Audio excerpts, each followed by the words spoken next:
Now hiring. Urgently seeking one temporary chef willing to pay top Mora, salary negotiable. Look, Traveler, an urgent hiring notice and they're paying top Mora too! Oh, Paimon likes the sound of that. You're right, it is strange. Do you think something happened to Yanxiao? Cause that guy barely lets anyone ever set foot in his kitchen. Doesn't exactly seem like the type to hire help. The notice says interested parties should go upstairs and talk to the innkeeper Huayan. Should we go and see what's up? Yeah, and we can ask about the pay while we're at it.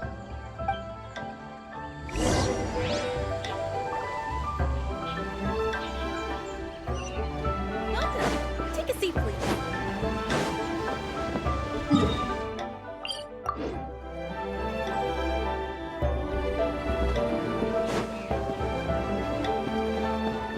A bitter pill to swallow. Boss, there's really no need for this. It's just a little burn, that's all. It won't get in the way of my work. Perhaps not, but continuing to work will only hinder your recovery. You need to rest for a few days. We'll figure something out. Huayan! Yanxiao! Oh? Traveler and Paimon! What brings you to this neck of the woods? And we decided to come check up on Yanxiao. I knew we shouldn't have posted that notice. It's really nothing to worry about. I'm fine. I swear. How kind of you. My thanks to you both.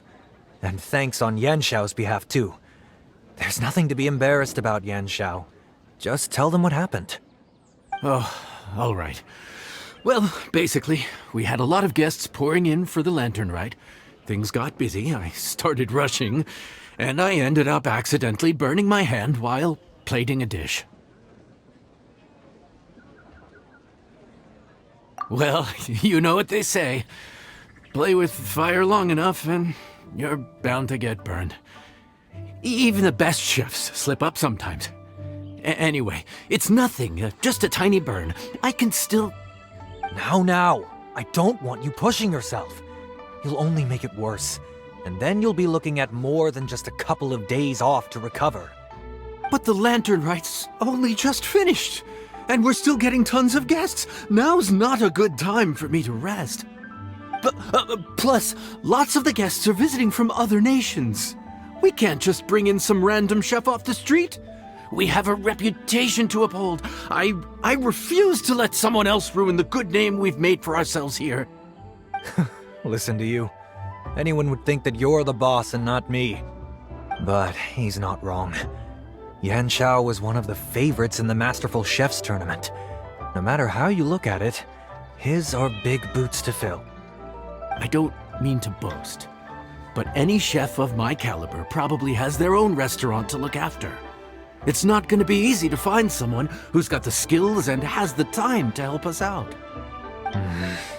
Looks like we might have to increase the pay we're offering even further. Do we know anyone that's a good chef and has the time to help out?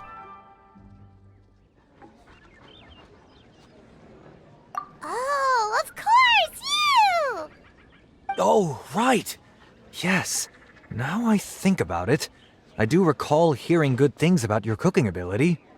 I suppose I'd added you to my mental list of people who can hold their own in a combat situation, but forgot you can cook. Why are you even keeping a mental list of people who can fight? Maybe a story for another time. More importantly, I'm sure Yanxiao would be comfortable leaving his kitchen in your hands, if anyone's. What do you think, Yanxiao? Well, since it's you, I suppose that's better than anyone else. What do you think, Traveler? Should we do it?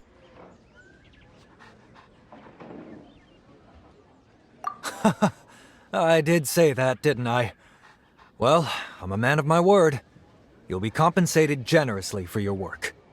I should warn you that cooking for customers is quite a different ballgame from cooking for yourself, so I'll stick around the kitchen over the next few days to help smooth things over.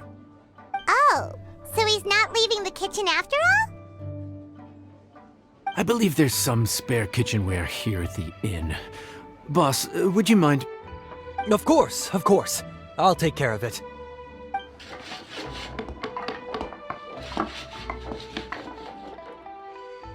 Whew. All done. Come, take a look. This was made with your measurements in mind. Ah, it's nothing. A little handicraft and elbow grease goes a long way. All right, Yanxiao. I'll leave you to take it from here. You really went to all the trouble of building a new stovetop? What was wrong with the original? Boy, you really hate when people touch your stuff, huh? No, it's nothing like that. As Boss always says, hire who you trust and trust who you hire. I just thought the original setup might be a little, tall for you.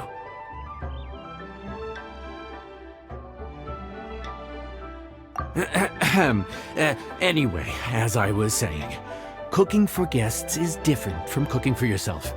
Not only do you have to execute on taste, aroma, and appearance, but you also need to ensure speed, precision, and consistency. Having the right equipment is a big part of that. Ill-suited equipment doesn't just make the job more tiring, it also slows you down. And paying customers don't have unlimited patience. Sometimes cooking is all about being well prepared. That's how you ensure speed. Okay, and what about precision and consistency? Precision all comes down to using your eyes. Where to slice into a particular cut of meat, how much oil to use, how to tell when a dish is done cooking. When you cook for yourself, you can always add salt if it's too bland or add water if it's too salty. You can tweak the taste as you go, but in a restaurant, there's not that much room for trial and error. Worst case scenario, Paimon can deal with any subpar dishes by making sure they get properly disposed of. The final thing you have to focus on is consistency. You have to be able to handle the most challenging orders with the same level of technique and skill as the easiest ones. This is particularly important when you have guests from all over, each with their own tastes and preferences. You have to cater to their own dietary needs while also giving them the opportunity to enjoy our local delicacies. This last point is making Paimon's head spin. Don't worry. Matter of fact, someone as well-traveled as you may even have a better handle on it than me once you get started. And of course, I'll be around to help you over the next few days. I don't think we'll have any trouble making all our guests feel right at home.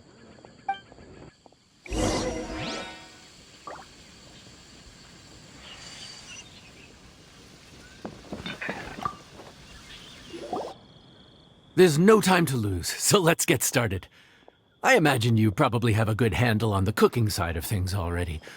What you need to pay attention to is remembering each table's order. Try not to get them mixed up. Oh, Paimon's memory is like a steel trap. This is gonna be a cinch.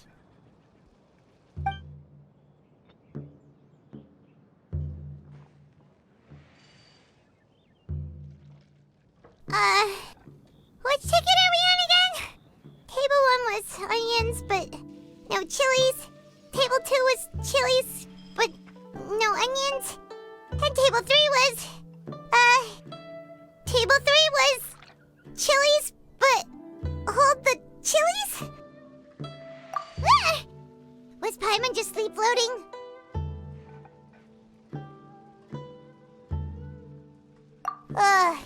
We didn't even get a break in the middle.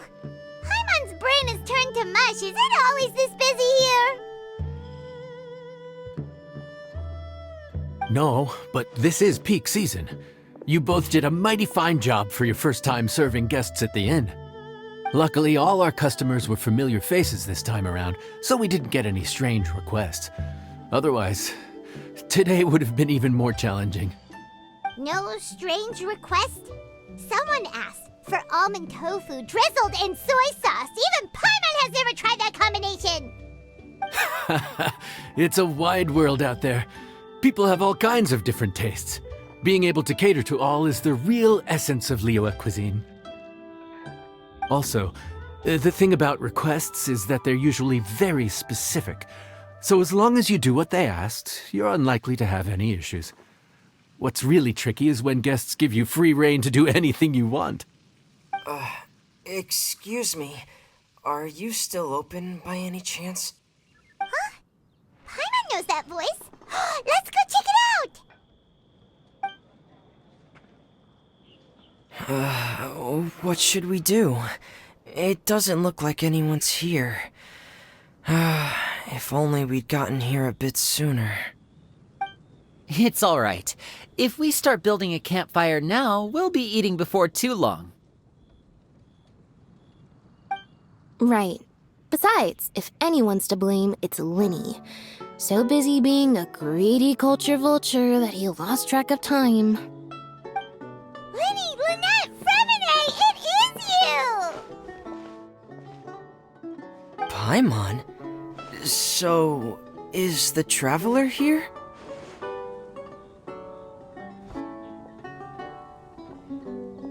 Traveler, Paimon! What a nice surprise!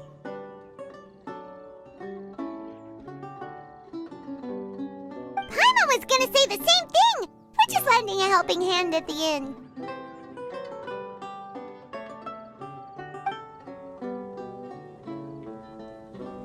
Anyway, so that's how we ended up here. But what about you guys? Don't tell us. Father sent you on another mission? No, quite the opposite, actually. We're in Liyue on vacation, and while we're here, I thought a cultural tour might be in order. Father said we deserve some rest after everything that happened recently. Otherwise, it could jeopardize our next mission. It's not every day we get this kind of opportunity. Linny thought it might be fun to spend some time in Liyue, especially since it's Lantern Rite season. We could hardly pass up the opportunity to watch a Liyue-style magic show. Although, I think they call it conjuring here.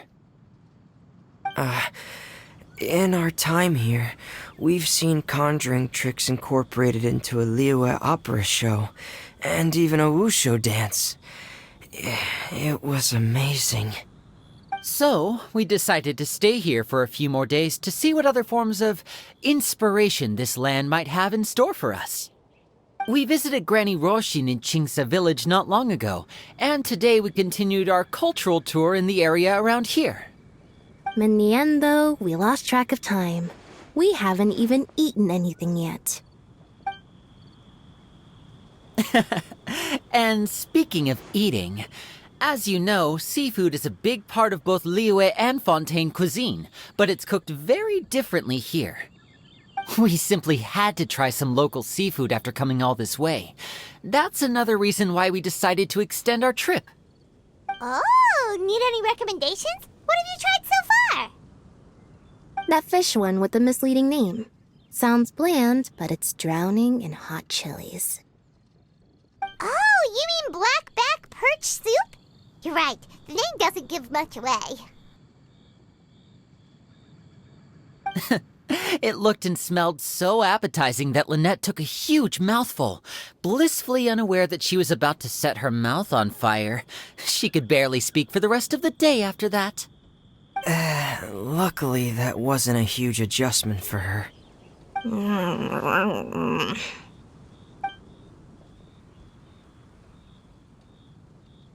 What? Aren't you guys hungry too? Yes. A little. Yes, I'm ready to eat. Traveler, I'm afraid we'll have to send you back to the kitchen now. Good question. I doubt we'll be able to decipher the menu, so why don't you recommend something? You should be pretty familiar with our tastes. One more thing. Please, if you have a heart, don't make it spicy.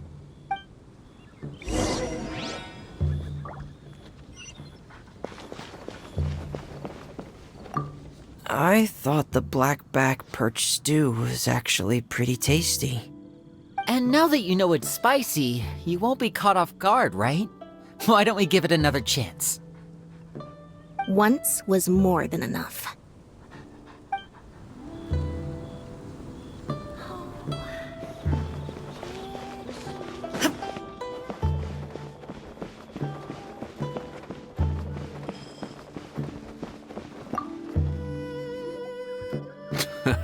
Fontaine, huh? No wonder they can't handle too much spice. Still, if we make the food too bland, they might as well be eating back home. There's this crab and shrimp stir-fry I know that could work. It's quite heavily seasoned, but it's a lot milder than it looks. It has a light but really satisfying flavor. Ooh, that sounds perfect! What's it called? Well, this is where it gets interesting. They call it the Palace Jewels. The crab roe is supposed to look like pearls of gold, and the shrimp meat like chunks of jade. Here's the recipe. When you're ready, go ahead and give it a try.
Sorry for the wait. This dish is called the Palace Jewels.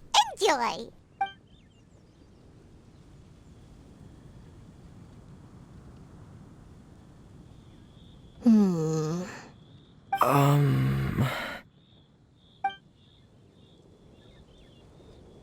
Yes, we meant to say, you two must be tired after a long day of work. Do you want to eat with us?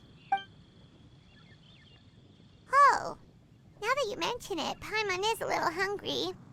Well, if you insist, then who are we to refuse? Oh, right, of course. You're still our customers. Why aren't you eating? The sauce looks a little overpowering. According to Liyue custom, it's probably good table manners to let someone else go first.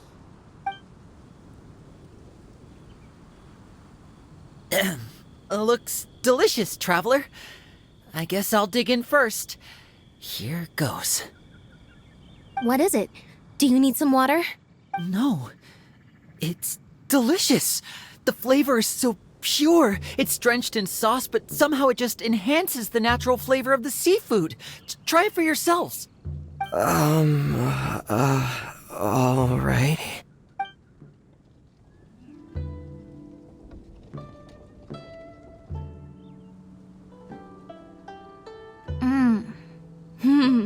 What is that? Crab roe? Yep, you have quite the palate, Lynette. No wonder it pairs so well with the shrimp meat. I've never seen it prepared this way before. According to the creator, chewy crab complements succulent shrimp, making a spectacular seafood ensemble with a succulent flavor and luscious mouthfeel. The crab roe glitters like pearls of gold, and the shrimp shines like chunks of jade. Hence its name, the Palace Jewels. So that's where the name comes from. I suppose it's quite fitting then. Was Paimon always this well-spoken? This dish must be right up your alley, Lynette. Huh? It's half gone already? When did that happen? I heard that in Liyue. The biggest compliment you can pay to the chef is to leave a clean plate. It's delicious. Thank you ever so much. Wait, don't fight over it! Hey, leave some for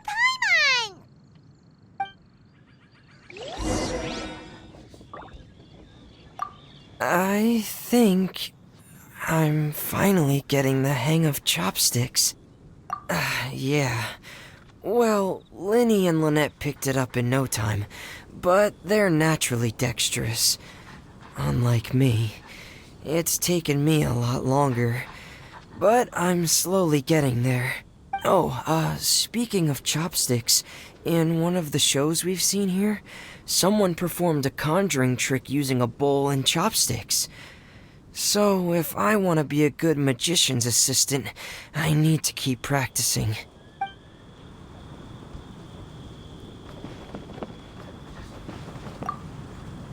Lynette's not usually so forthcoming about what she likes. But this time, well, she's expressed it in more ways than one. I guess you've rubbed off on her too. Or maybe your cooking is simply too delicious to resist. The next time our paths cross in Fontaine, you'll have to fire up your cooking skills for my other siblings as well. How does that sound, oh great master chef? Oh yeah? Well then, I'll have to clear my schedule.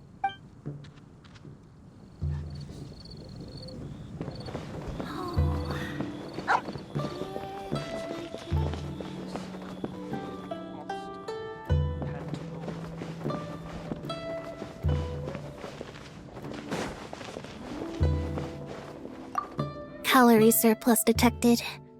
Digestion mode engaged. Yeah. Well, Linny and I are usually careful about what we eat, because we have to stay in performance shape. That, plus it's generally bad manners to overindulge at the dinner table. But once in a while, it's nice to treat yourself in the company of family. Besides, if I'd waited until my brothers were finished trying to outpolite each other, the food would have gone cold.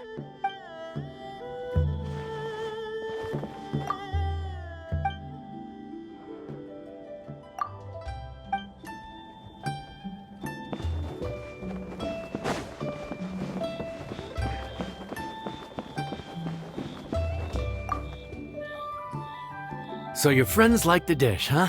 Well done. Not bad at all for your first day on the job. There'll be more to come, so keep it up.